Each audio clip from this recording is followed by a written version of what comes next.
Things just got worse and worse and worse as the night went on. Again, valiant effort down the stretch for the Bucs. Just too little, too late. Let's go down and let's see what Coach Fletch and the rest of the crew has to say. And as always, go Bulls. So let's head into the locker room right now and see what the guys have to say about that one. Wow. Where do the Buccaneers go from here? What an incredible atmosphere. What a good win for the Tampa Bay Lightning. They snapped a 7-game winning streak. How we feeling, Bucs Nation? It's time to party, baby.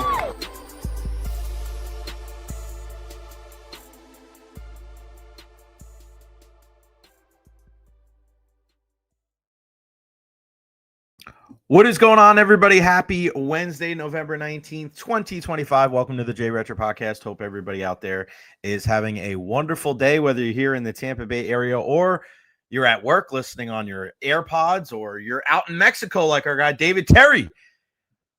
You guys are the best. Appreciate the love and support over the entire year here. We're getting close to 200 episodes here on the program. I couldn't do this without you guys. Couldn't do it without all the super chats. And, of course, our partners, Honest Hammer, Custom Builders, LLC, 813-244-0956 for all your commercial and residential needs. And, of course, our friends over at Evra Health, the Evra Health Injury Report with Dr. Carlos Rodriguez tomorrow at 12:30. Fast becoming one of the best segments that you're going to see. And we have such a blast doing that with the doc. All right. So we're just seeing some news here for the Tampa Bay Lightning. They just reassigned Scott Sabrin. Reassigned former Scott Sabrin to AHL Syracuse. All right. He was scratched last night. So, all right. Well, if he gets reassigned there, that means, you know, these guys are getting a little bit healthier. We saw Dominic James back in the lineup last night. We saw Anthony Cirelli back in the lineup last night. We'll talk about that Lightning victory here momentarily. Of course, we have Erik Erlendsson joining us at 1 o'clock like we do every Wednesday. Make sure you follow us on all social media platforms at JRetro, Facebook, YouTube, Twitter, Twitch, TikTok, Instagram. Like and subscribe on YouTube as well. We got to get 2,000 subscribers by the end of December. Full slate of shows this week. Remember, off next week, Thanksgiving week. I got a wedding. I'll be traveling. So no shows next week. So let's have a good one this week. What a show we have for you today.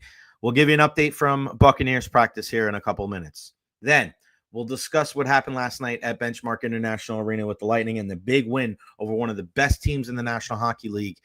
And where was John Cooper? I have a scoop here on the show that you have not heard anywhere else when it comes to what is going on with head coach John Cooper. So make sure you lock in at 12:15. We'll discuss that. 12:30 today. Our pal Nathan Bond from the Bay Area Examiner is going to hop on with us. Nobody covers USF athletics quite like our friends over at Bay Area Examiner. And Nate and I, when we get topics like this, when we put our heads together, and we have a discussion like we're going to have today, I don't think anybody breaks it down quite like what we're going to do on the show today at 12:30. Alex Golesh, Oklahoma State, the reports of him interviewing for that job. We're going to talk about that whole thing and all things Bulls at 12:30 today. Nobody is going to unpack that like we are. So we'll discuss that in a little bit. 1 o'clock, again, Erik Erlendsson is going to join us. And then at 1:25, we'll give you an update on what we have heard from Baker Mayfield and Todd Bowles. They speak a little bit after 12:35 today. So we'll wait until both of those guys are done. And then at 1:25, after Erik Erlendsson, we'll take a look at what they said and what we can glean as we look ahead to Sunday's matchup across the country over there in LA against the Rams. Shout out to Team USA, the U.S. men's national team, with a 5-1 victory last night at Raymond James Stadium against Uruguay. I wish it was on a day that the Lightning didn't play, but just the way it goes. But really, really good stuff as we get closer to the World Cup next year. Love what Mauricio Pochettino is doing with that club. Love it. Mike Evans was at the Orlando Magic game last night, and I thought it was very ironic that every single New York sports radio host is losing their mind because Cam Scatterbo went to Monday Night Raw and some of the Giants went to Monday Night Raw, and Mike Evans goes to the Orlando Magic game and nobody gives a shit. Man, when did the most popular city in the world, when did the concrete jungle, when did all these rough and tough people that work in the New York market become so soft? Oh my God. It's where I'm from. It's my hometown. And the fact that everybody's losing their mind about a freaking player that is hurt, can't play for the rest of the year on a Monday night, knowing that everybody has off on a Tuesday, knowing that John Cena is making his final appearance on Monday Night Raw. So it's pretty historic. You saw a lot of dignitaries in the crowd, actors. Cooper DeJean was there with Big Dom. Like, it's just so strange, man. Like, that's what New York sports media has turned into. Everybody wants to be Mike and the Mad Dog yelling into their microphone. Everybody wants to be like Stephen A and have some hot take, and everybody wants to get offended and pissed off. Like, it's just so tiresome. It's just so, like, there's no type of intellect. There's no type of conversation that can be had that you're like, wow, I feel like I'm more educated and more informed. I just get yelled at. So it's just like, it's tough, man. It's tough. When people say, oh, would you ever work in New York sports radio? I don't know, man. It's become less and less appealing over the years. That's for sure. Questions, comments, concerns, leave them there at the bottom of the screen. If you guys ever want to join in on the conversation, here is the link right there in the chat. You can join whether you're on the phone or on your laptop, StreamYard.com/I4QBDI7, or like I said, just click on the link in the chat. Benny, big win, Bolts, baby. You got that right. Love that. 3 hat tricks in the NHL last night, including Jake Gensel. No doubt about that. Janet Best, nice Bolts win. Bucks back in practice. Let's go. David Terry, you know he's drinking south of the border right now in Mexico. Adam Cartwright, AG needs to wait until the Kiffin saga ends to do anything. Yeah, I mean, that's kind of the way it goes. And Eddie with the $5 super chat. Thank you, my friend. Just like your shoes point was on point, what I tell you will be out. So have a great day, Jay and La Familia. Thank you, Eddie. I appreciate that. He did lay some cheddar on Braden Point picking up the assist. There you go. I saw Mad Dog freaking out today about Scotabo. So it was Rolly. I don't understand. Who cares, man? Everybody just loves to bitch about something like, who did that hurt? It doesn't mean that he's any less dedicated to the craft. And especially out of all the people that could go out there, the one guy that literally put his entire body on the line for the Giants, one of the few bright spots for that team this year, the guy that will run through a goddamn brick wall for this team. It's crazy, man. It's just such a drain. Greg DeCruz, packing his cold weather clothes for my trip to Florida next week. I hope it's a little warmer for you, my friend. All right, let's give you an update from Buccaneers practice today. And we'll take it from our friends over at Pewter Report.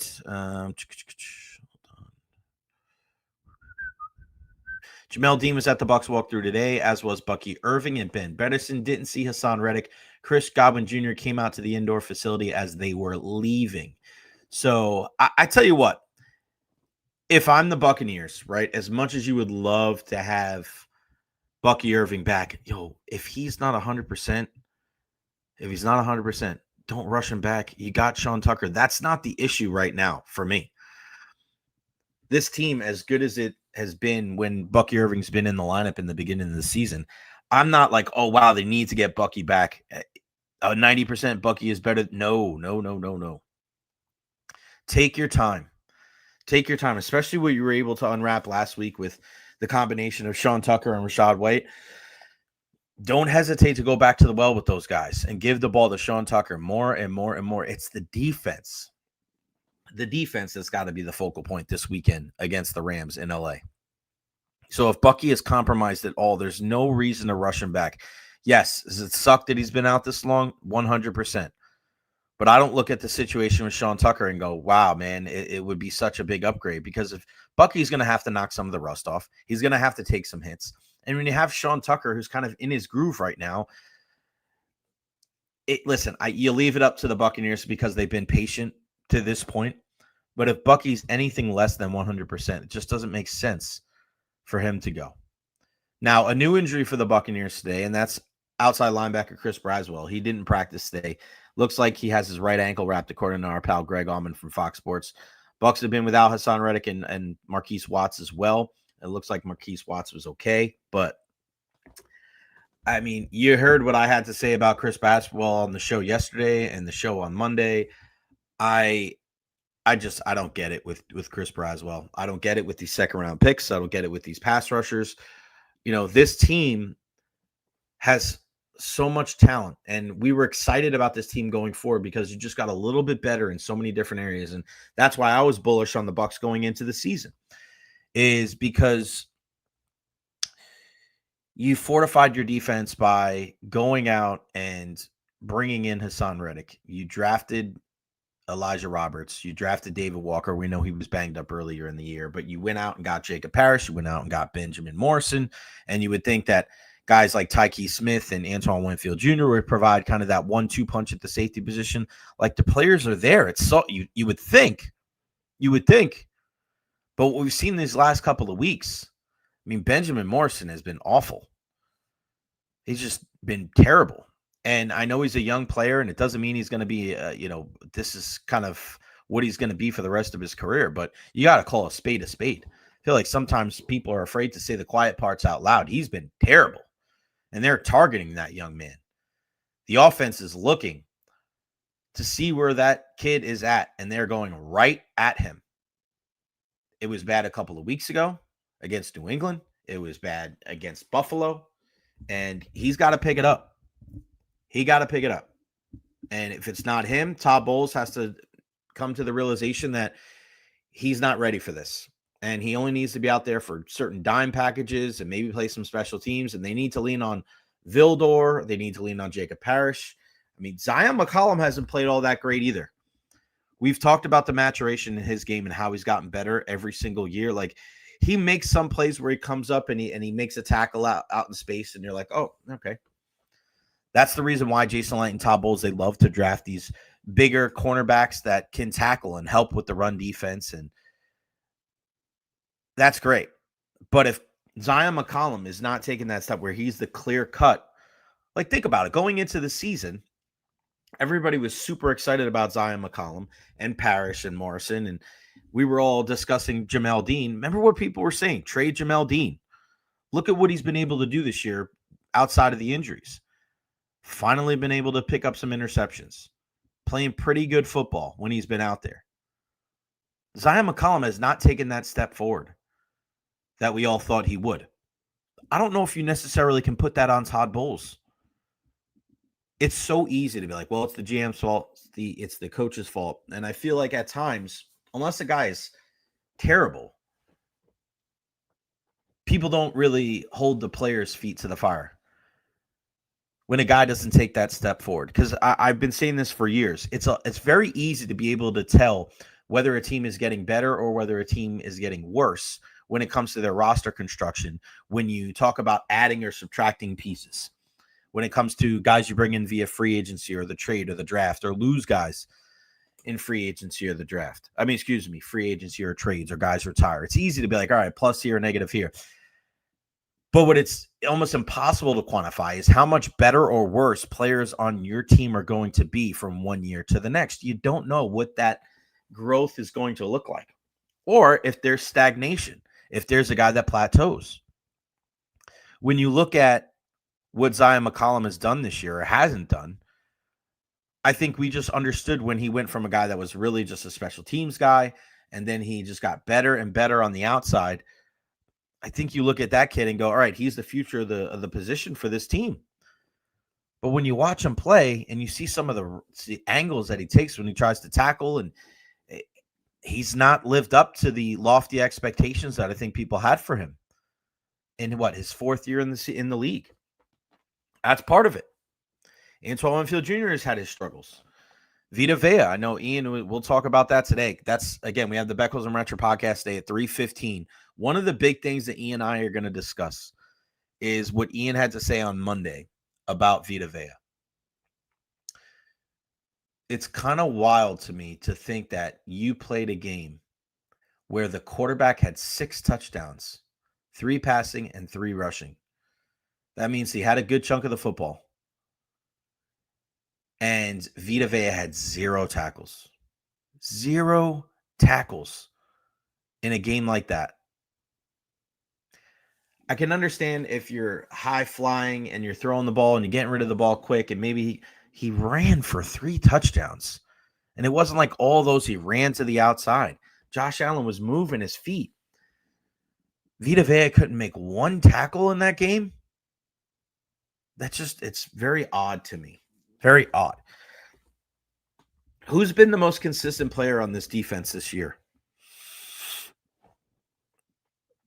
Has it been Tyke Smith? Has it been Elijah Roberts?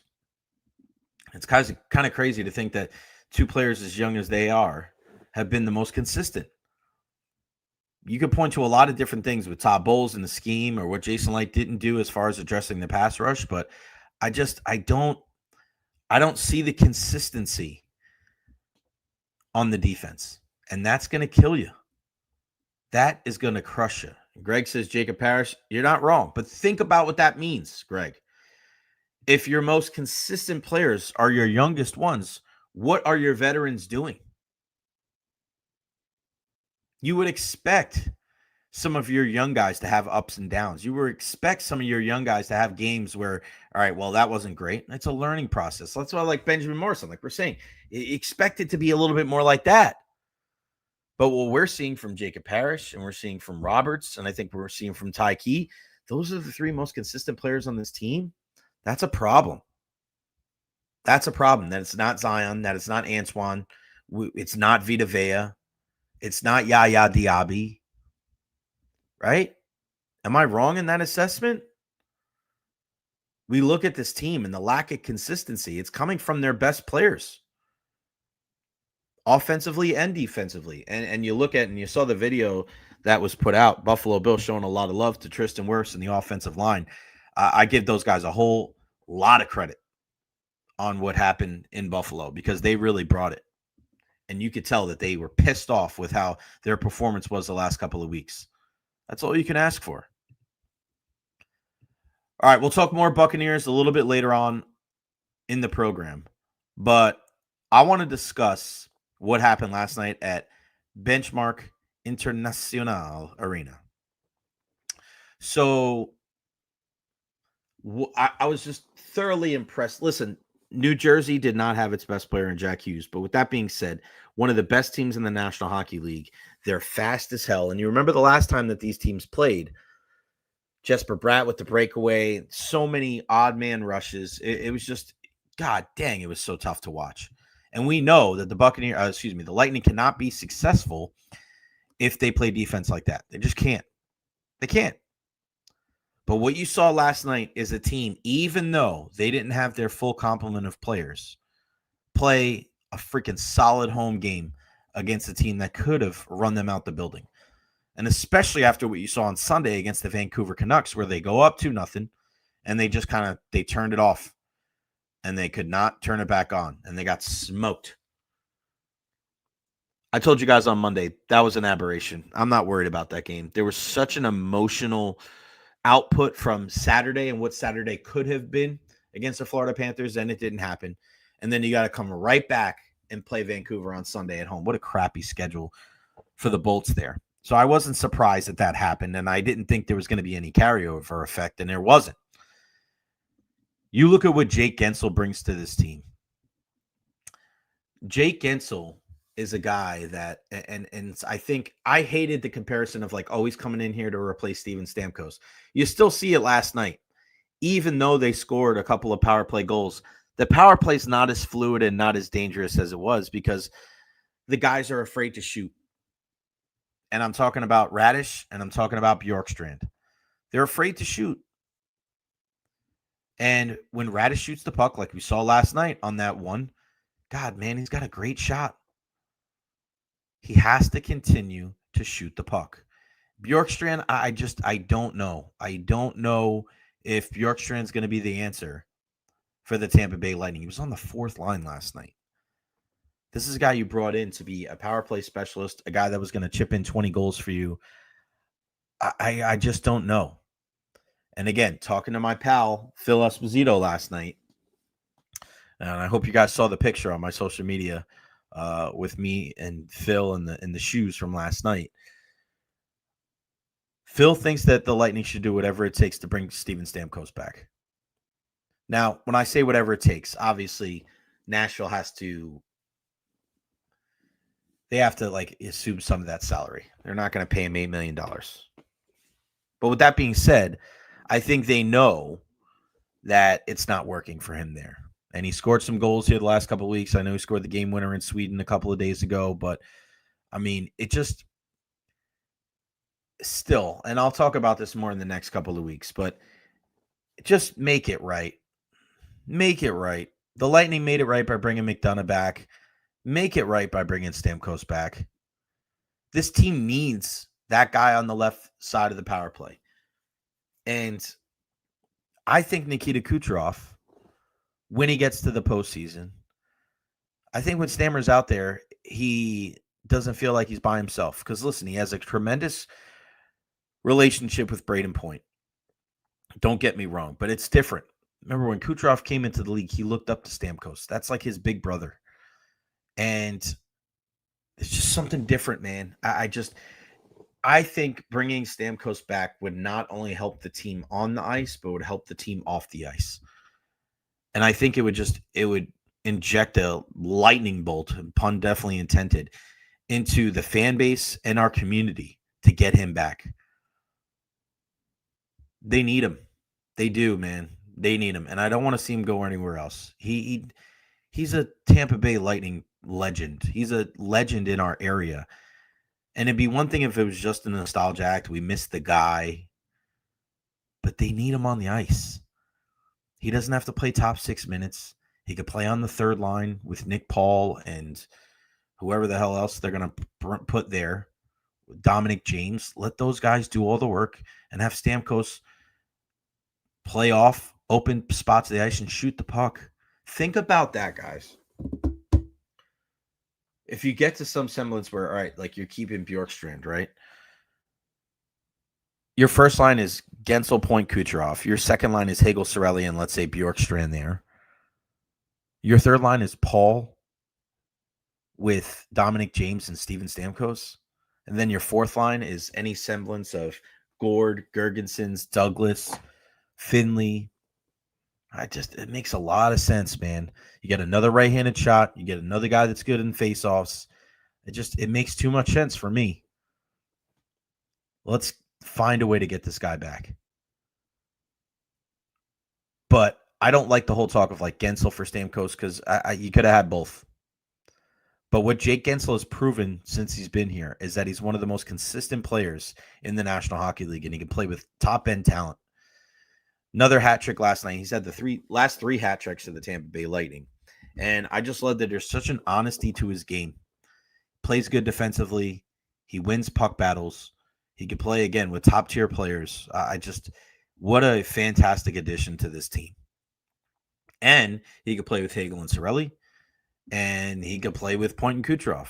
I think, ideally, he would be better with Hagel and Cirelli because I think he would give an offensive punch to a line that it could definitely help them. We saw last night what Anthony Cirelli brings to the table. Great to see Cirelli and Dominic James back in the lineup. And I got a chance to ask, and I'm going to post this video. I was walking out of the arena last night, and people were discussing that, and you've seen this when it comes to the predictions of the Team Canada roster for the Olympics. And it's like, put Bedard in there, put Celebrini in there, put all these top guys, put Nick Suzuki in there, I'm like, dude, you're telling me Cirelli and Hagel aren't going to make this roster? They just helped Canada win gold in the Four Nations. John Cooper's the coach. Julien Brisebois is the GM. You can't have your 12 top scoring forwards. That doesn't make sense. You need guys that are going to play a 200-foot game. You're going to need guys that are going to be aware and doing all the dirty things, the little things, and going to kill penalties. Who the hell's going to do that? Who's going to win faceoffs? Anthony Cirelli. And what he did last night, you saw it on the PK. You saw it 5-on-5. He is just one of the best defensive forwards in the game. And for many, many years, he did not get the attention just because it's hard to get into that conversation. That's what happens with the Selke Trophy for the award that goes to the best defensive forward in the game. You get in that conversation, you kind of stay in that conversation. I wouldn't be surprised if he wins it this year. But it's Kopitar, it's Bergeron, it's Datsuk. It was the same guys, pretty much Barkov, right? This could be the year Cirelli wins it.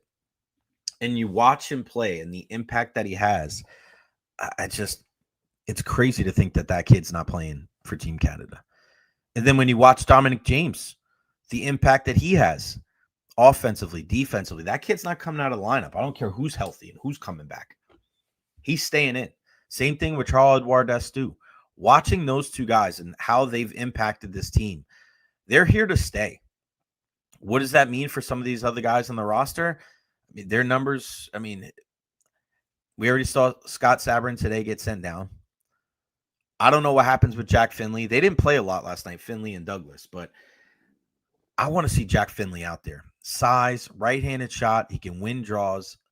That's the kind of guy that I want out there. Maybe he's on the third line. Maybe you put Dominic James. All right, so let's switch it up a little bit. What if we have a line of maybe Gord's on that? How about this? How about these 4 lines? Point, Kucherov, Gensel, Cirelli, Hagel, and Dominic James.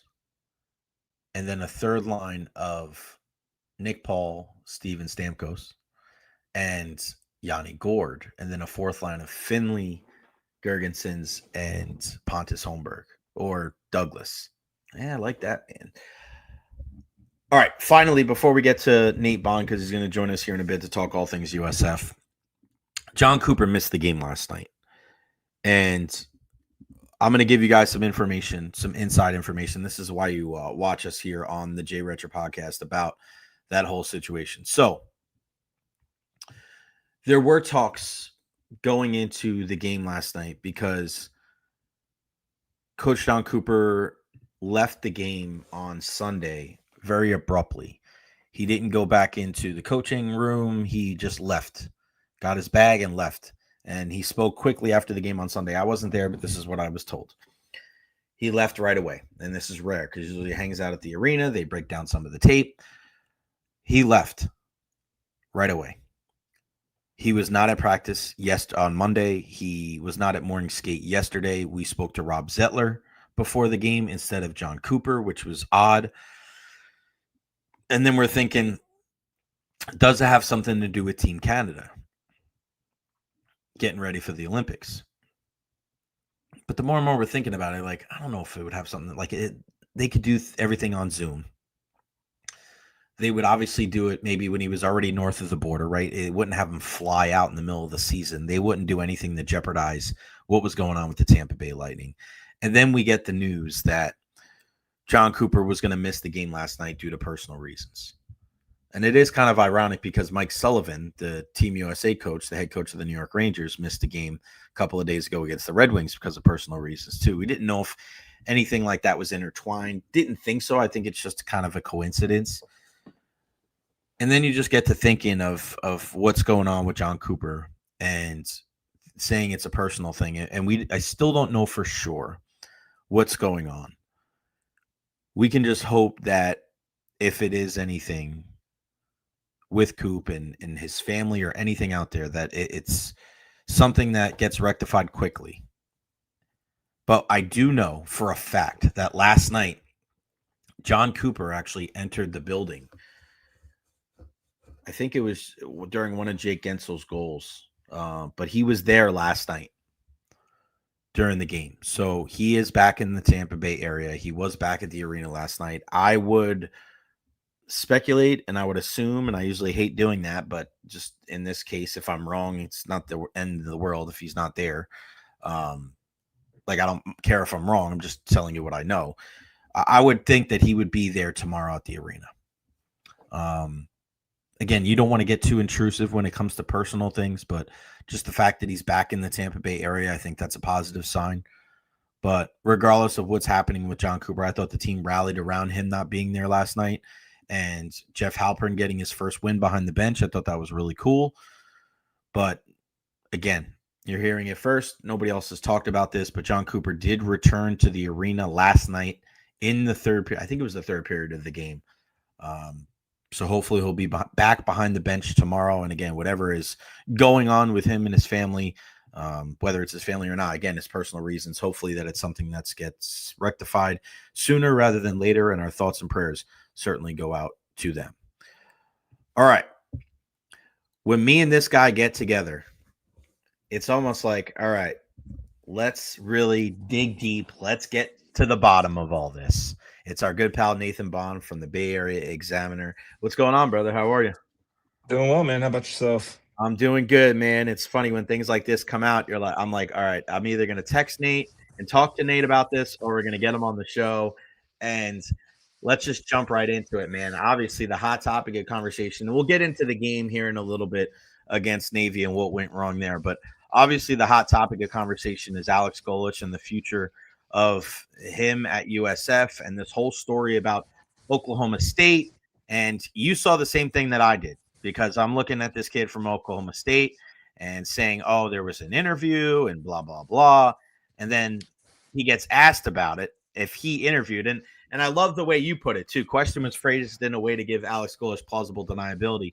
Leaving it at just you allowed him to freely say he hasn't, when it's more likely his agent or team around him has. The question posed could have been, have you or any of your people been in contact with Oklahoma State? And that's the way to kind of go around it, and say, well, I didn't interview, because he's not lying. He's not lying there. But what's your take on this entire thing? Do you think he interviewed, or do you think this is one of those things where probably one of his representations or one of his representatives either made a call or received a call?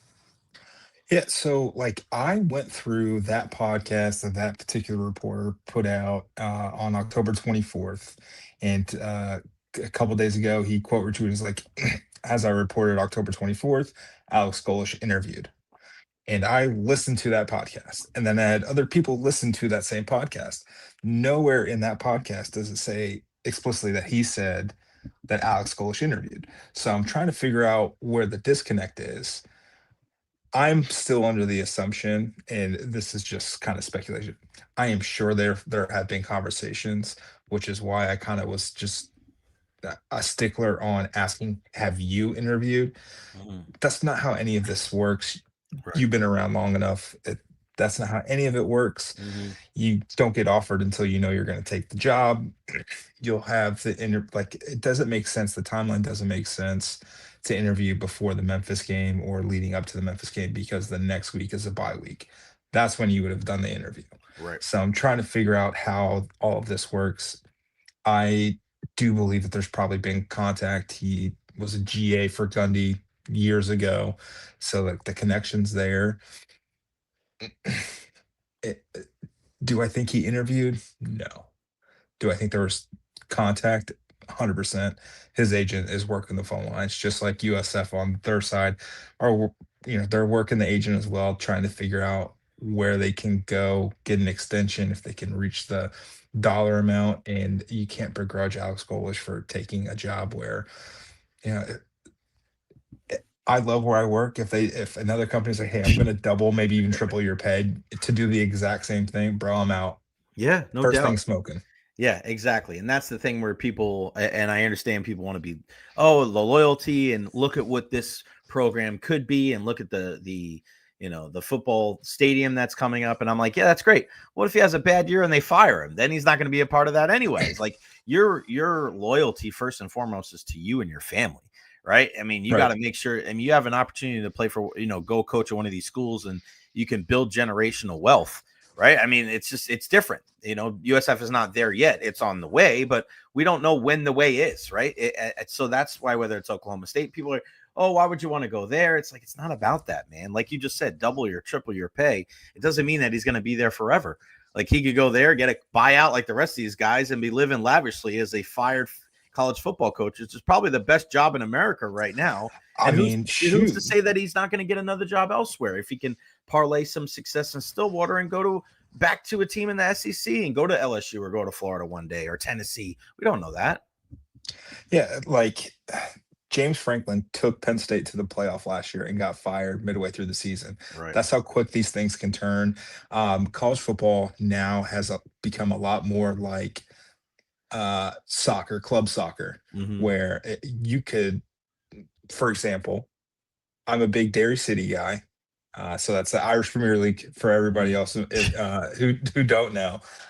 They had a great coach. They lost like the Europa Conference playoff rounds, gone next year. Like it's an ever rotating Yeah. thing.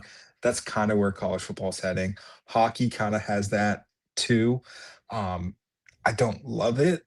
I don't love the quick trigger, but this is how it is. You can rebuild a roster in 1 year, so you're not getting the 3 years you typically get anymore. So, kind of a little bit of a give and take there.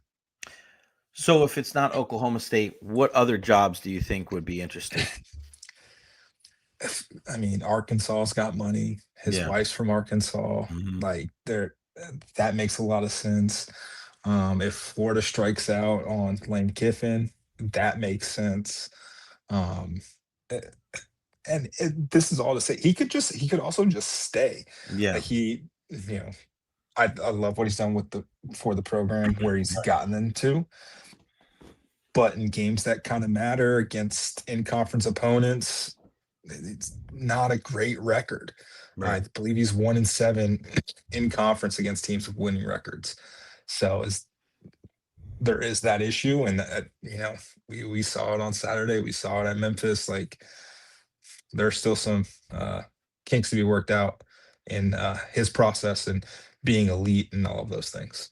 Yeah, because using his words, right? I mean, it's all about process. It's all about being elite in your preparation, and it's great. But when I truly believe that your true greatness gets tested when you're going against other good and great teams. And right now, I mean, it's been fantastic to be able to watch them beat Boise State and beat Florida up there in Gainesville. But two opportunities to win games in conference here, especially on the road, and they come up short both times. And Nate, I don't know about you, but it's not just that they lost; it's how they lost.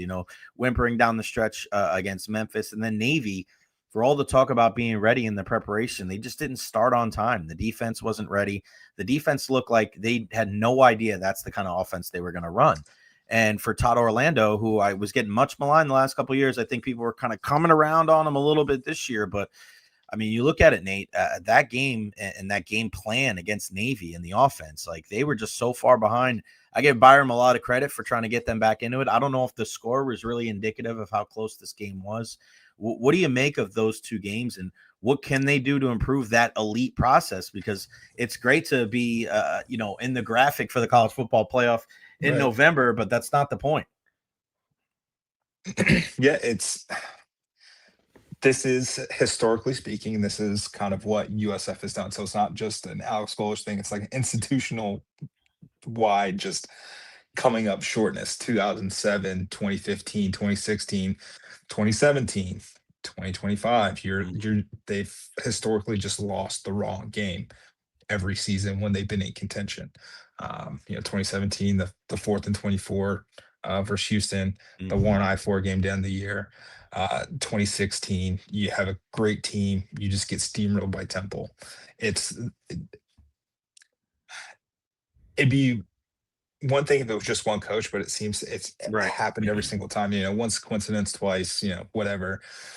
It, I feel bad because this is probably maybe the most talented team they've had in close to a decade, and it's kind of going to be for naught.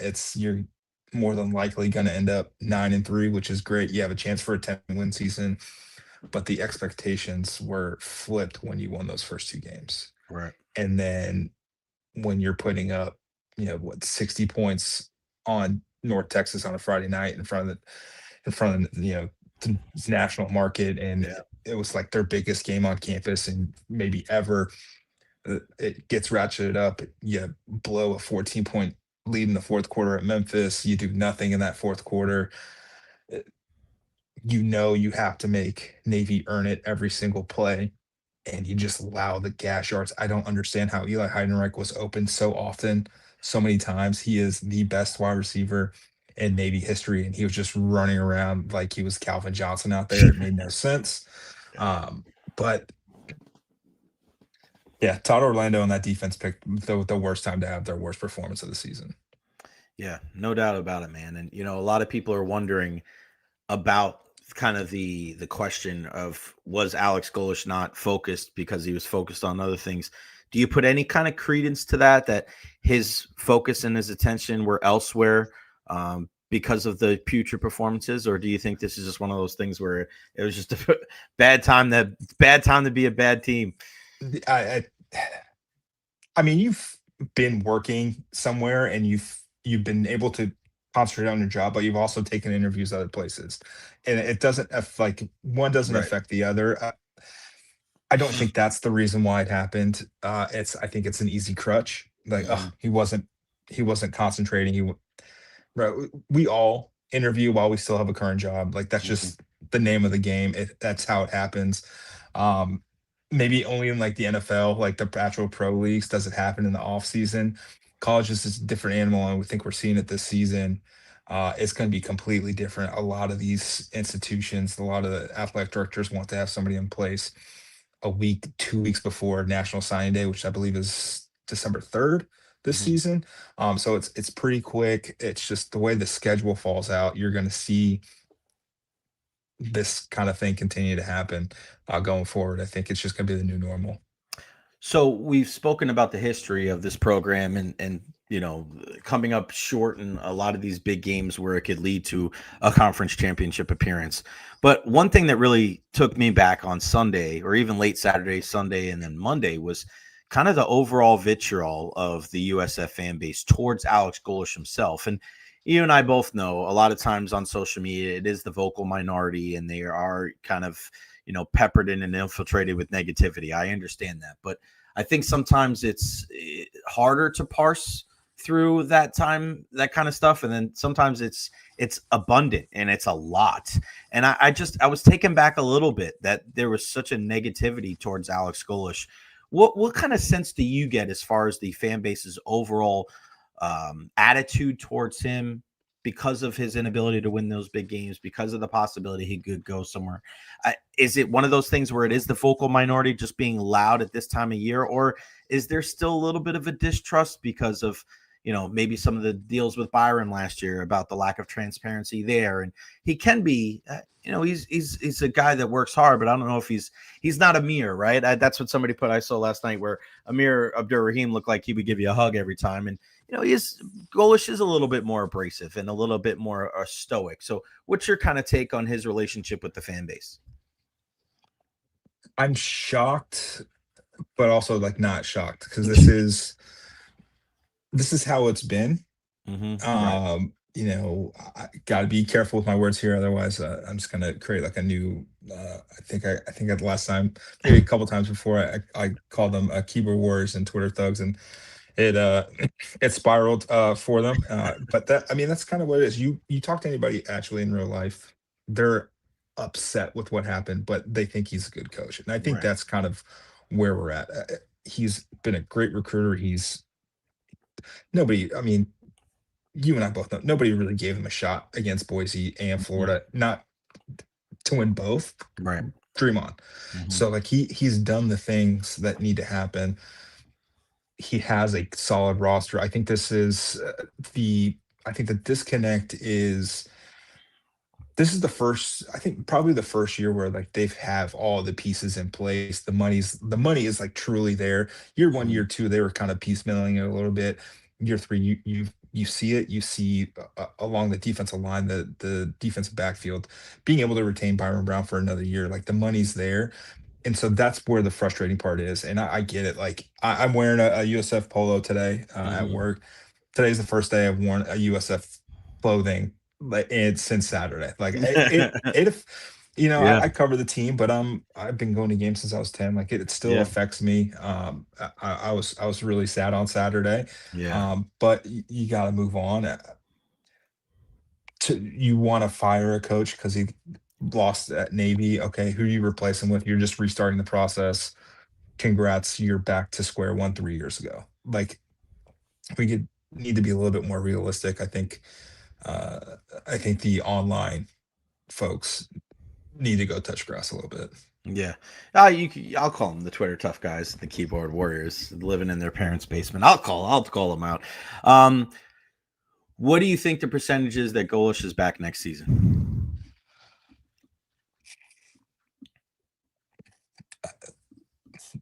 50-50. I Yeah. mean, there's just a lot of openings, and Yeah. That's a lot the of thing, right? That's the a thing, lot is of that a openings lot of create big more openings. openings. So Yes. like, and we don't know if there's going to be a late cycle opening that's just going to change everything. Mhm. So I, I would, expect the worst, hope for the best sort of scenario for Bulls fans. Expect that he's leaving. If he does come back, awesome. I think the best case scenario is he stays and are able to retain Byram, because for that last season, I mean, it's clear that there's a pretty good connection there. But I would expect if Golish leaves, Byram leaves, maybe with him or to another institution. I think that they've got a pretty good connection. They kind of know what they're doing. And I think you see that with Vanderbilt, like Diego Pavia, that's just kind of flipped the Mhm. program on its head following a coach. You can kind of do that, and kind of uh, you see in college football, if you don't have a good quarterback, you're kind of screwed. No matter Yeah. what other pieces you have in place, you need a good quarterback, and Byron's one of the best in college football. Yeah, and I was thinking about it too. Byram, if I said this last week, if they win that game and then they win the conference championship game and Byram takes his team to the college football playoff, he's number one, in my opinion, all time at USF. Like, he jumps everybody, because he Yep. was able to take them the heights that they've never seen before. And yeah, it's not number two in the country, but that was obviously not at the end of the season, because that's where it really matters and on where you're at. But as far as Byron Brown overall, like, where do you think he sees where he's at? Because, I know they put something out yesterday as far as like a Heisman candidacy kind of thing, which I was like, maybe you're a week late. You probably should have done that before the Navy game, right? But I'm very curious, because you look at some of the numbers, and 2 years ago, you're talking about numbers that only he and Jaden Daniels put up. And then this year, you're looking at what he's able to do. He's going to throw for a crap ton of touchdowns and yards, and rush for over 1,000 yards. Like, it's just an incredible season for him.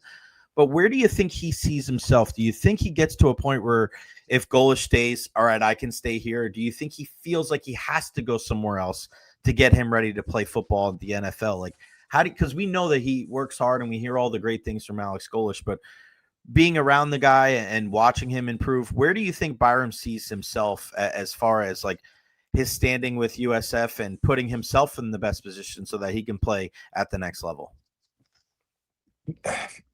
I mean, first things first, he's going to have to fix the throwing motion if he wants to play quarterback at the next level. Right. Taysom Hill 2.0, perhaps. Mm-hmm. Dude's big. He runs fast. He's caught a touchdown before, so Mm-hmm. he may have decent hands. Got to cut down the turnovers, the fumbles, the interceptions, the things that kind of have continued through his play. Uh, I don't see why he wouldn't be a P4 quarterback, unless he just loves Tampa, loves USF, loves Golesh if he stays. Like, if he just kind of loves, like, hey, this is my last year, I don't want to have to learn a new system. Mm-hmm. Sure, you stars are found everywhere these days. Right. So it's not like you need to go to P4, and he's proven himself against tougher competition. So it's not like he has to do that. Uh, Go get paid, man. Like, Mm-hmm. that's kind of where it's at. Like, he's probably in line for like couple $1 million next year. So Right. like, go get paid, dude. Yeah. Speaking of getting paid, we just saw yesterday. I don't know if this was true, but Rob Higgins and his fee over 800 bills, which I love Rob. So I mean, hell, good for you, buddy. Go get paid, right? Glad. But what is your take on, now that we have Rob Higgins, now we have Derek Brooks, right? Now we have a new chief business officer in there. I feel like everything's trending in the right direction. What do you think is going to, we know the long-term impact, Nate, of having those guys around, but what do you think about the short-term impact? How do you think it's going to affect the football program and everything else? I think it's just going to be uh, a carryover of alignment, right? Even with they've kind of tabled, the board of governors has tabled like the presidential search, but you only present Moaz if you think he's a slam dunk. And Mhm. the way that Will Weatherford and Mike Griffin have kind of navigated all of this, like, they've got that taken care of. You have the CEO taken care of. You're going to be running this like a business, so you're getting these business people in place while maintaining the athletic structure. They're going to be good at what they do. I'm not going to see a drop off. I think you're going to see a lot more alignment. I think you'll see more dollars flowing into the department, either from the university or sponsors.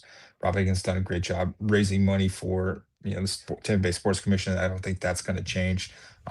We've talked about it on our podcast with him, basically making sure that they see the investment in USF and creating more ties with Team Tampa Bay. So I think you'll see more of that. More, you see the Lightning and the Bucks behind you, the jerseys. I think you'll see more of that going forward with the connections that they already have in place. Before I let you go, I want to ask you a little bit about basketball. Surprised at all about Jose moving on to Dallas? What do you think about Michelle Woods-Baxter taking over? She's been with him for so long, gotten to know Coach Michelle for a while. She's just salt of the earth type of people. And then the men's basketball team, man, Coach Brian Hodgson, he said we're going to get up and down. Those guys can score the basket or score the ball, can't they? What's your take on basketball early on? So not surprised Jose left. I think prior to actually taking the Wings job, he had interviewed multiple times at multiple places. Miami seemed like a spot last year for him, didn't work out.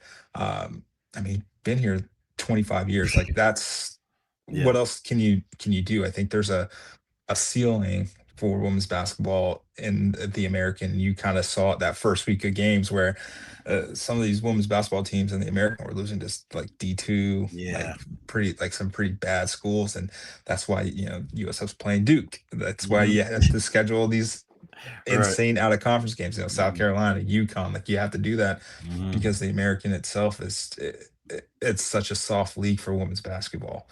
I think he's going to enjoy not having to recruit. I think he's going to miss the travel 3 trips to Europe. That's I think that's what he'll miss the most. But not having to recruit 17, 18-year-olds and having to continue to recruit, and he gets a Coach Page, like bro, sign me up. Yeah, no doubt. And men? For men, the game they lost, they scored 95 points and they shot like 12% from 3. Yeah, all right. That's never gonna happen. Yeah. Sounds good. Sign me up. They're gonna be fun. This Oklahoma State game is gonna be a big test for them. So I'm excited. I think they're going in the right direction. I think Golesh and him are almost the same person. Yeah. Like they are, in the nicest way possible, they are psychopaths and they want to win, and they will do it their way. Right. And you better get on board or you're gonna be out real quick. Yeah, no doubt about it. Real quick before I let you go, is it too early to put your Christmas lights up? No. Never too early. I mean, come on. We're less than 30 days away? 30 days-ish away? Come on. Got to get it going. My sister put up her Christmas tree the past couple of days. I'm like, it's not even Thanksgiving yet. She goes, the girls wanted to put them up. And I'm like, oh, my gosh. Yeah. I'm good with November 1st. Oh, he's a November 1st guy. I was I think 100.7 is the Christmas station in Tampa. Oh, yeah. They finally flipped over to Christmas music. I was expecting it November 1st too. So like, come on. Nate Bond, our guy from the Bay Area Examiner, always doing great stuff. Thank you so much for your time, brother. I'll make sure to retweet and repost everything that you guys do over there. Make sure you follow him on all social media platforms as well. Nate, you're the best. I appreciate your time, brother. We'll talk soon. Appreciate it, man. Thanks, buddy. Nathan Bond, man. I'm telling you, USF news happens. That's the guy. You bring them on the program again. Follow my guys and gals over at Bay Area Examiner. They are all over it when it comes to USF athletics. Support local, man. Yeah, you hear me say that a lot. Support local. Bay Area Examiner is where it's at. Nathan Bond has been covering this program or all the programs over at USF for such a long time. Really good stuff there on Alex Golesh. You heard what he had to say. Not really sure that Golesh interviewed, but as far as there being contact, I mean, that's what your agent does, your due diligence. Contact, see what the deal is, gauge the interest, and then you come back to USF. And I remember this a couple of years ago, we're talking about different things. And listen, at the very least, you have an opportunity to get a raise. People don't like talking about that, but when you have these different discussions about going here and going there and going to this program. Like at the end of the day, sometimes the best thing to do is like, all right, well, they'll pay me this, and you bring it back and they'll go, okay, give USF a right to, an opportunity to match. I was having this conversation with our pal Greg Wolf yesterday at dinner over at Benchmark International Arena about Coach Golesh and why would he go here and why would he go there. And as much as it sucks, right? Because we know what he's been able to do with this program. And Nate and I have been there in those press conferences with Jeff Scott when these teams had terrible losses. It's been rough. It's been tough to watch that performance and watch those teams and watch the struggle. So it hurts to know that a guy like Alex Golesh could be going somewhere else. But with that being said, like, it's part of the game. And your loyalty is to your family. And if you can build generational wealth and get a pay raise that's double or triple what you're making with USF, it's hard to fault a guy. It really is. It's hard to fault some of these people professionally when they're making a decision that's best for them and their family. It's the same thing we said about Michael Kelly. To go back home, knowing how special the Naval Academy is to him, I don't take it personal. I wish them the best. I didn't wish them the best last week and they were playing USF, but it's kind of the nature of the beast. I want to show some love to our friends over at Honest Hammer Custom Builders, LLC, 813-244-0956 for all your residential and commercial needs. Ross just chimed in a little bit a while ago. There he is. What's up, Jay and fam? Way behind, but great show so far. Thank you, my friend. Our first partner on the show here again. Honest Hammer Custom Builders, all your residential and commercial needs. TheHonestHammer.com, TheHonestHammer@gmail.com. You're looking for kitchen renovations, bathroom renovations. You got a plot of land. You're looking for a new build. They can help you out. And listen, he's a Tampa Bay guy. Team Tampa Bay all the way, USF grad. He was all locked in, I'm sure, too. That conversation about everything at USF. He goes to these games, and he's just a trustworthy guy. You want to support local, Honest Hammer Custom Builders, LLC. I've been out there to the job site. Magnificent. Looking at all the different blueprints.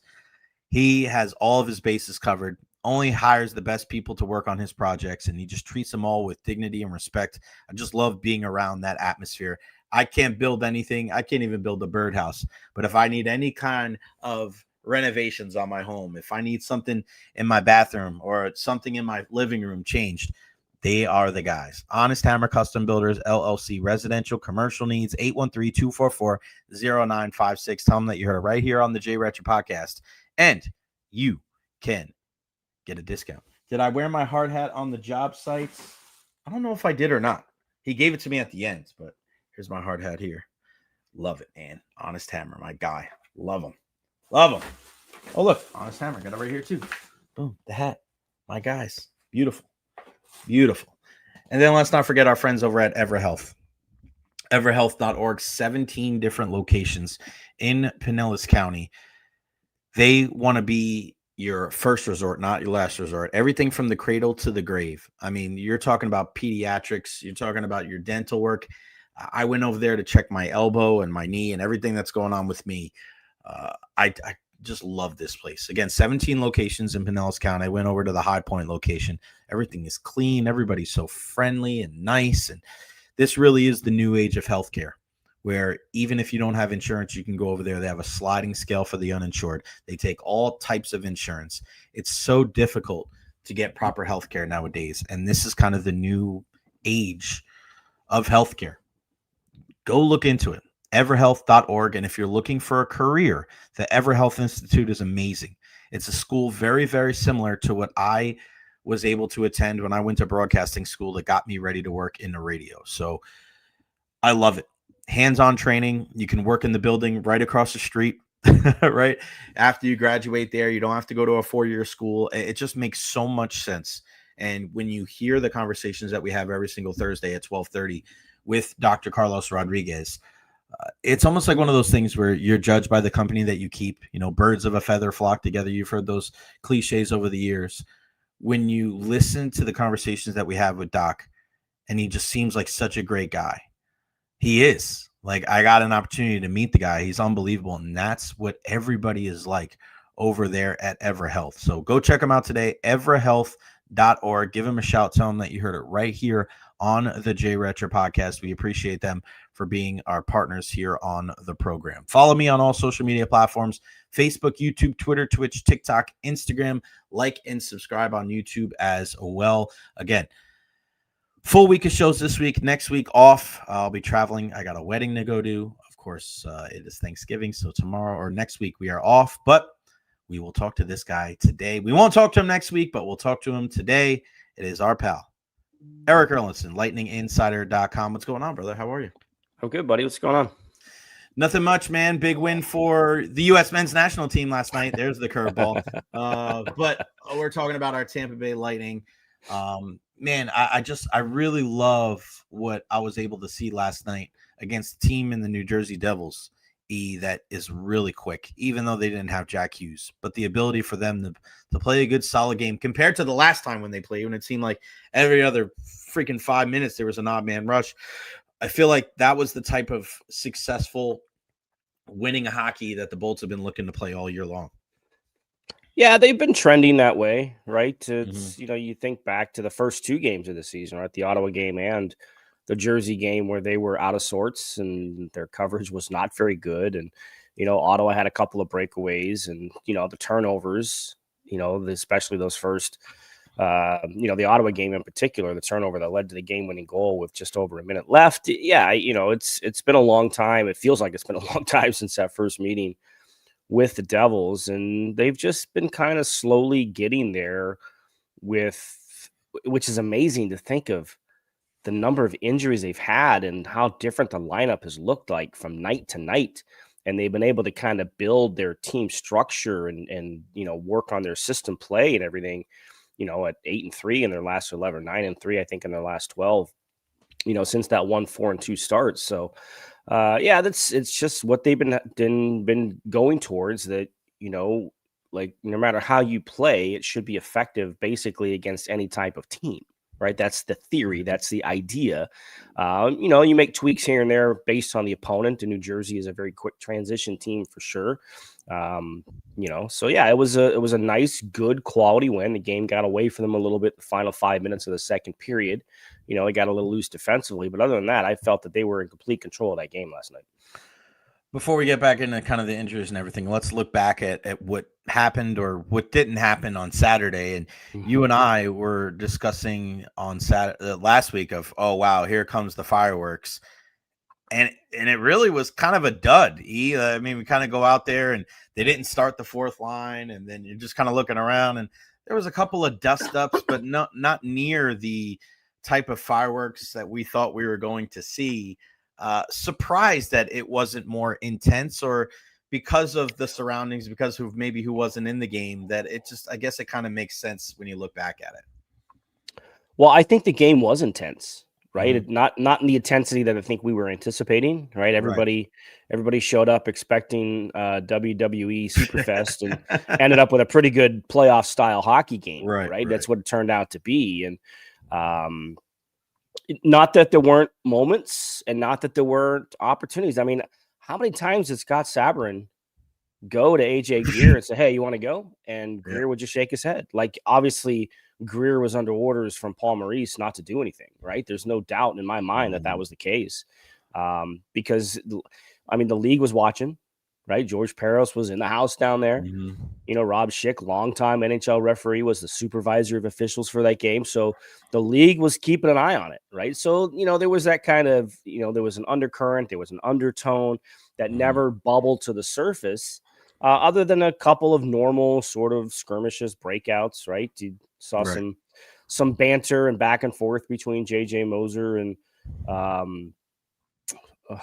it escapes Sam Bennett. Yeah. You saw that Yanni Gourde was in the middle of a couple of things, as Yanni Gourde tends to be. And, you saw one little dust up that involved the Douglas Finley Sabourin line around the net, but nothing came of that. So there were moments that a spark could have happened, but it didn't. But to me, all that means is just circle December 15th on your calendar. Because I was just going to say, is this just, are we just delaying the inevitable? I don't think this is over. the Lightning still have a message that they want to send. And look, had that game gotten out of hand, had that been a 5-1 game, 5-0 game, maybe things turn out different, but it was a very tight defensive minded game, low scoring, actually a pretty low event type of game as well. So I think if the next meeting, we'll talk about it again and we'll anticipate something could spark out of it.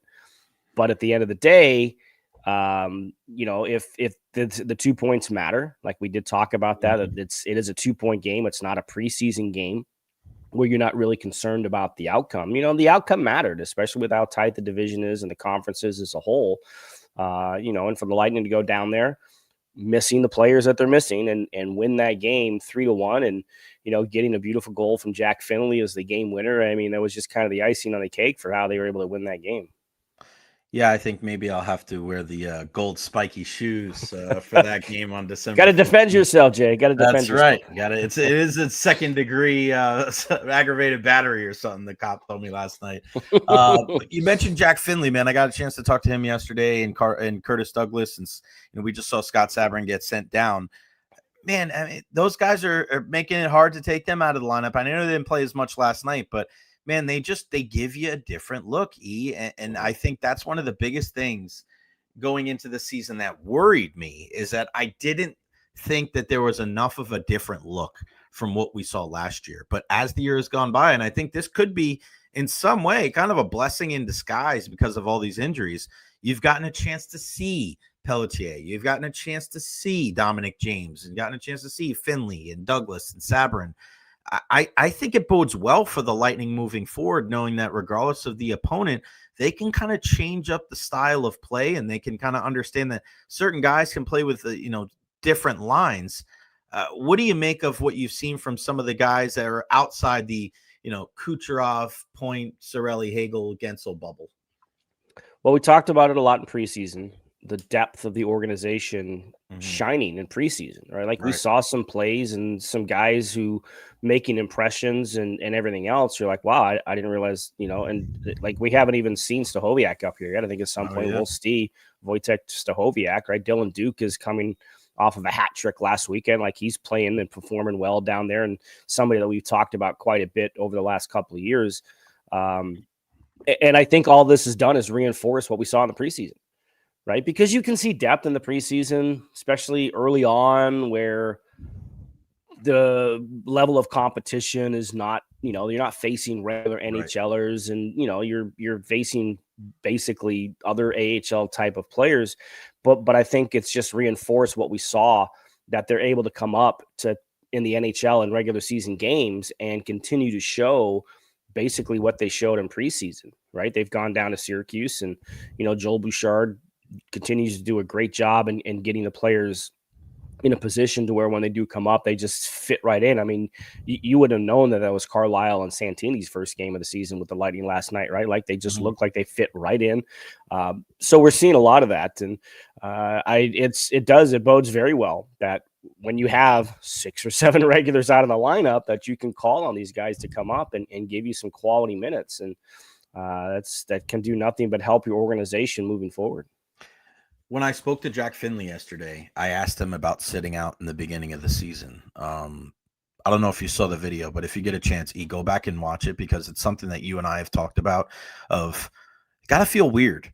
Got to feel weird to play as many preseason games as you did. And I remember when there was the 5-on-3 in the preseason, and you looked at me and you go, that's a big deal.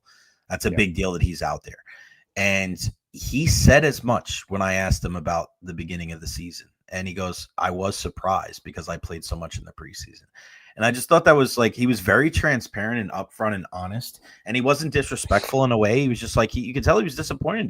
He thought he was going to be a bigger part of this team. I think going forward, he will be.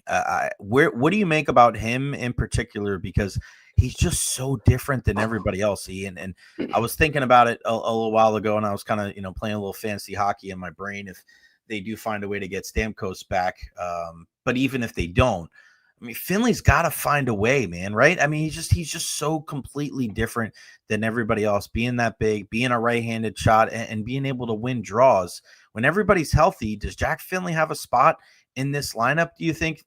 I think going into the season, you and I said, Yes, based on what we saw in the preseason, but as of right now, and after the way that they've kind of gone about their business, I don't know. I wish I did. Yeah, it's a good question, and this is a good problem to have. Right. Right? It's a good problem to have. Because we did see Sabrin get sent back down today, which indicates to me that Nick Paul might be ready to return tomorrow, or Pontus Holmberg is ready to come back. I think it's more Paul at this point, even though Holmberg did skate during the optional yesterday. So yeah, it's a good question. I would have to think, based on the way that Dominic James has played, that Dominic James has passed him on the depth chart, right? And that's going to make it difficult for Finley to find regular playing time. And preseason, Curtis Douglas wasn't here, right? They didn't pick him up until right before the start of the regular season. So now Douglas is here. I think he's going to have to be in a situation where he again waits his turn when everybody's healthy, right? And pick and choose the spots and when you can play him. But the good news for him, and this is the best foreboding or whatever you want to call it, the fact that he did have to sit out so often, and then with the injuries, he got this chance and he's performed and he stood out. Like, that's great for him. That shows you that he's able to deal with the fact that he's not playing. And then when he's tapped on the shoulder, because that's what you have to do.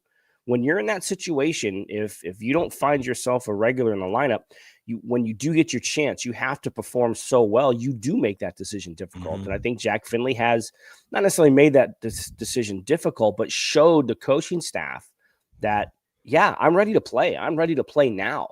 Right. And I love talking to him after he scored that goal in Florida. Right. He talked with the media afterwards, and I had him as the walk-off guest coming off the ice the first period on Sunday against Vancouver. Just listening to him talk about, okay, this is what happened on my first breakaway chance. I kind of rushed it. Bobrovsky came out and played me a little bit. So if I get another one, I don't know when it's going to be, but if I get another one, I'm going to make a move. Well, he got another one. Yeah. And he made a move, right? Like, so you could see the thought process, in his mind and how all that played out. And I love to kind of get that kind of insight to what goes on in players when, what they see. And again, yeah, I can't sit here and say right now that when everybody on the 23-man roster is healthy, how much playing time he gets, but he has shown something in the time that he has gotten. And that bodes very well for him and the team. One guy that I'm worried about is Oliver Bjorkstrand. He just looks so passive there on the power play. I mean, he's playing on and I know Coop doesn't like to talk about it, but I mean, you look at the starting lineup last night, he's on the fourth line with Douglas and with Jack Finley. And if it wasn't for all the power play opportunities, you probably wouldn't have seen all that much of him last night. Is this ever going to change? Because it just seems like they're asking him to do, and we had this conversation in the press box last night of, do you move him? Do you change him in Braden Point? Because he's not one of those big hammer over the top swinging guys. You saw it on one play last night on the far end where he keeps his stick low to the ground. That's his one timer. It's not a classic Pasternak, Ovechkin, Stamkos one timer where he's taking a big old, heater. But I just don't know, man. We've had this conversation before. I just don't see where he fits in, because I thought a lot of people thought he was going to either play with Yanni Gourde or be on that second line with Hagel and Cirelli. But there's too many games he disappears, Double E, and he does not look comfortable on that power play shooting the puck from Nikita Kucherov. Is it going to change? Because it's almost getting late early, right? We talked about last year dealing with the injury and this year, but we're getting farther and farther into the season now, and they're 19 games in. They're about a quarter way through the season, and I don't see that guy that we thought we were going to see when he was acquired last season. It can change. It can always change. I mean, you think back to the Vegas game a couple weeks ago and how he looked really good. In that situation, including finding Kucherov with a nice cross ice pass. I try to find the right way to phrase this. Like, when he's got a crisis of confidence right now. You can tell, because when he takes those passes from Kucherov, and Kucherov is used to a certain type of player over there. I don't know if like they feel like grenades coming off his stick, right? Like, because he doesn't have that snapshot one timer, right? If he could develop a snapshot, because that's his strength, his wrist shot is his strength. Yeah. Right. Then we've certainly seen that through the years. And that's what's made him a 20-goal scorer as many times as he has been in this league. But he doesn't look comfortable in trying to get that up. So he'll try and settle the puck. And we know you give a goalie that much time to get back over, they're going to recover and they're going to seal off that part of the ice. So he can't take the time to corral it and settle it down and then try and get the shot off. It's not his strength, right? So they're basically put a square peg into a round hole, and it's just not fitting, right? And you're right, he just does not look comfortable in that spot because he's never played it. Right. So, yeah, we did have that conversation last night. Do you at some point maybe consider moving Point over to that circle? Because Point did play a little bit over there last year at times, scored a couple of power play goals from over there. And his approach is different. Like, you watch Braden Point when he's at that left circle, he actually kind of cheats down lower, and tries to take that pass to be able to and he's got a quicker type of release than Bjorkstrand has, so maybe it's time to maybe just consider that and put Bjorkstrand in the position where it is his strength, and that is in the bumper spot, because he does have that good wrist shot. And the way that teams are double teaming Point, maybe that opens up enough space for him to get it, to get that shot off in the bumper. So, as the power play has struggled, and it's not just him. I mean, everybody in this power play has struggled. Braden Point has struggled big time, right? Like, he's got, Ryan McDonough still has as many goals as Braden Point, and Ryan McDonough hasn't played in 2 weeks, right? That's not a good thing for Braden Point. So he has to kind of get things going as well. But yeah, with Bjorkstrand, like, I'm not ready to say, okay, it's time to make a change and move on from him. I still think that there's a lot there that you can get from him.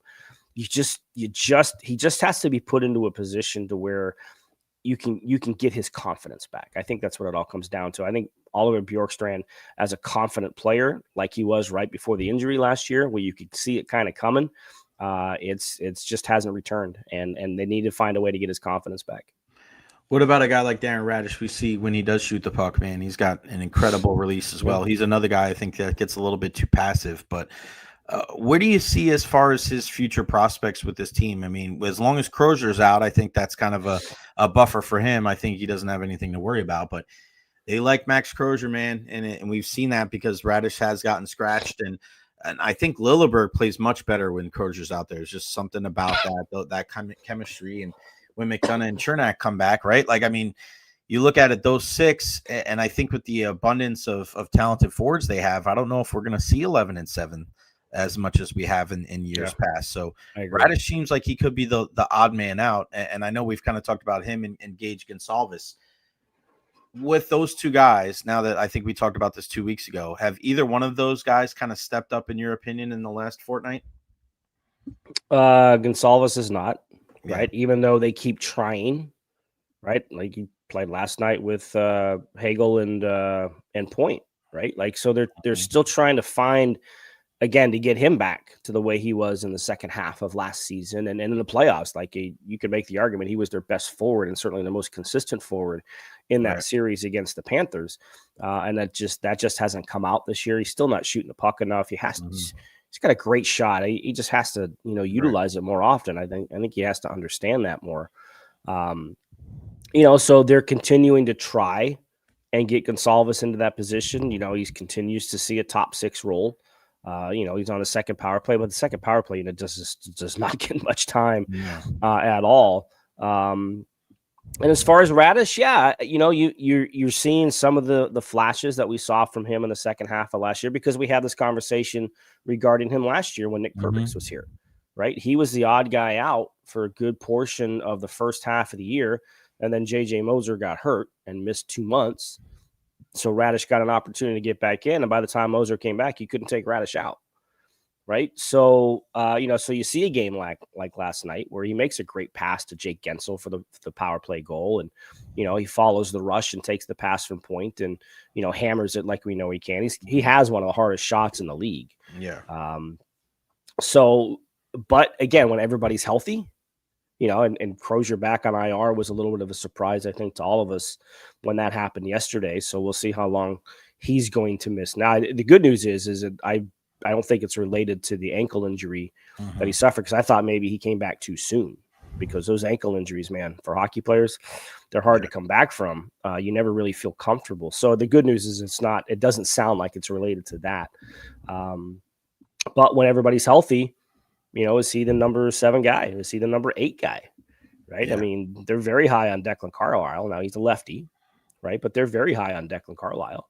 So, yeah, long term, I don't know where Darren Radish goes, but he's a valuable guy if he can play like he has, certainly in last night's game, and not just the points. I mean, he had the most ice time of anybody. Power play helps that, but he had the most ice time, because of all the injuries that they do have. He's a valuable guy to have on your roster, because if you need to plug somebody in, you can. If you need to go 11-7, he's a guy that you can utilize and put into offensive positions. But I like the fact that we can have this conversation, because I don't think in years past the depth on the blue line has been very good. It's pretty good right now, as long as everybody's healthy, which obviously is not the case right now. No doubt about it. Before I let you go, we know that he wasn't behind the bench last night. John Cooper missing the game with a personal. I did find out that he did enter the building last night during the game. I would anticipate that if he's back in the Bay Area, that he'll be behind the bench tomorrow. And we really don't know anything else. We just got to kind of keep our fingers crossed and hope that's nothing really too serious, right? E? Yeah, it's a family situation, not a dire or anything like that, but it's something that all of us have to deal with at some point in our life. So we'll see what that means for tomorrow. There's no guarantees he will. There's no guarantees that, there's no for sure that he won't be behind the bench. We know this is a very busy time for the team. This is a tight schedule. Yeah. But yeah, you just, like, I saw some of the comments, like, people just need to stop on social media. Yeah. You don't know what's going on. So you think you're being funny and making jokes. Please stop. Yeah. Just stop. Right. It's not that, it's we're all human beings, and we all have to deal with these type of things throughout our life. At some point, everybody has to deal with it. So, yeah, we'll see if he's back behind the bench. Good news is Halpy did a good job back there. Enjoyed himself, and see, team didn't practice today, so it should be a full skate tomorrow morning ahead of the game against Edmonton. And you just hope everything is okay with him and the family. What do we have up on lightninginsider.com, my friend? Game recap from last night. This is a very busy time of the year for me as well, with everything that I got going on. So there's a lot of the game recaps and everything else. And that's what's up there now. And, I did talk to Braden Point the other day. I have not had a chance to write that yet about some of his thoughts. And, he knows he has to be better, and, ways that he can be better. I'm try to get that up at some point. Hopefully by the time I do think about getting it up, he's scoring goals. We're not talking about it anymore. But I'm able to have those conversations, and, when I can, I certainly get them up and posted on the site as much as I can. But two plans, $40 a year, $4.99 a year, except for the code. JNZ, $10 off, not just this year, but every recurring season after that. Follow him on all social media platforms, but especially on Twitter /X, Erik _Erlendsson. That's a K, not a C, 2 S's after the D. What time did you go to bed this morning? About 4. I know. I saw which was early for me on a game night. Actually, I had some other things I had to work on, so I got out of the building later than normal. But then I had to be up this morning because we got an early partial helpful towards a Christmas gift, so we bought a new dining room set. Nice. So I had to be up early for the furniture delivery. So yeah, it's just one of those days. Just one of those days. E, appreciate your time, brother. I'll see you tomorrow night. We'll talk to you next week. Oh, no, we won't talk to you next week. I'll be out. So we'll talk to you in 2 weeks, but I'll see you tomorrow night, my friend. Thank you. All right. Sounds good. Thanks, Jay. All right, buddy. Erik Erlendsson, lightninginsider.com. Again, support local, support my guy. Double E's been with us since day one. He's been covering the Lightning longer than everybody. So, man, to be able to talk bolts with Erik is such an extreme honor and privilege. And I get a chance to sit next to him during the games, man. And it makes me feel a whole lot better about myself, and I learn so much more about the Lightning and hockey in general. So we're so glad that he can join us every Wednesday. Hell, Erik's been with me since going back to the Ron and Ian days, man. So Double E. There's nobody else I'd rather talk Lightning hockey with than our guy Erik Erlendsson. Again, lightninginsider.com. Use that promo code JNZ. Not just this year, you get $10 off, but every recurring season. Erik_Erlendsson. Support local. lightninginsider.com. All right, before we roll, let's talk about the Buccaneers and what we have heard from Todd Bowles and Baker Mayfield earlier today. And listen, Todd, right off the rip, says that Bucky Irving, Chris Godwin Jr., they're ramping up. We'll have a better idea on each of them tomorrow and on Friday. On the outside linebacker front, Chris Braswell, Soar, and Marquise Watts going full speed. They need as many people on the outside as humanly possible. I'm getting a lot of this stuff from our friends over at Pewter Report. Of course, Greg Allman from Fox Sports and Rick Stroud from the Tampa Bay Times. Todd Bowles says they'll play a couple of guys at outside corner if Jamel Dean doesn't make any progress, and that does include guys like Benjamin Morrison and Jacob Parrish. Bowles says they got a bug going around the facility, which contributed to today's walkthrough. Mentioned about 5 coaches and 15 players came down with it. So be careful out there, ladies and gentlemen. Take your vitamin C. Let's see some of the other stuff. Todd Bowles, here we go. I mentioned this before. Todd Bowles says that cornerback Zion McCollum has been average the past 2 weeks, and needs to focus on some things technique-wise. There you go. We had this conversation earlier. Zion McCollum. There was a lot of hopes. And there was a lot of, all right, this guy is going to take that next step. And especially the last couple of weeks, it has been rough, no good. Baker Mayfield also spoke today, saying that getting back to using his legs helped him take advantage of things when passing lanes weren't open, plays a big part on third downs. He also says that the Rams secondary capitalizes on knowing that their pass rush can get home. Oh, ironic. Baker Mayfield says that seeing Tristan Wirfs move around downfield, making blocks is something they want to continue. It helped having Sean Tucker playing well as well. Baker Mayfield going to have a little shithead on his hands. We just found out that Baker and Emily Mayfield are going to be having a son. So add another group, add another little one to the Mayfield crew. So some really good stuff. So when you look at it, when you look at this team,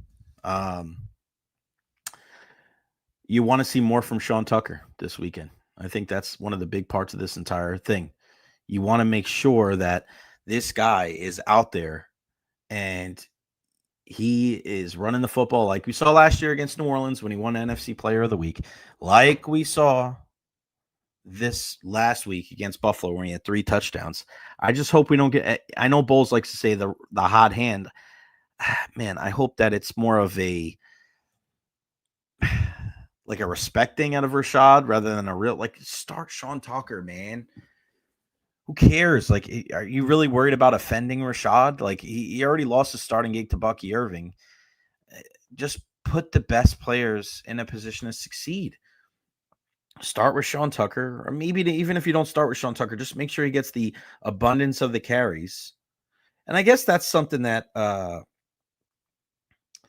maybe like we're not privy to. Maybe we just don't understand like that type of thing and how important that is. And we get into a situation where it shouldn't mean something, but it does. Maybe just the fact that Rashad is listed as RB1 in the game and then he gets out-touched after that. Maybe that's the way you go about it to kind of keep everybody happy. I don't know. That's just speculation. We don't know for sure. But we need to see a guy like Sean Tucker get more touches.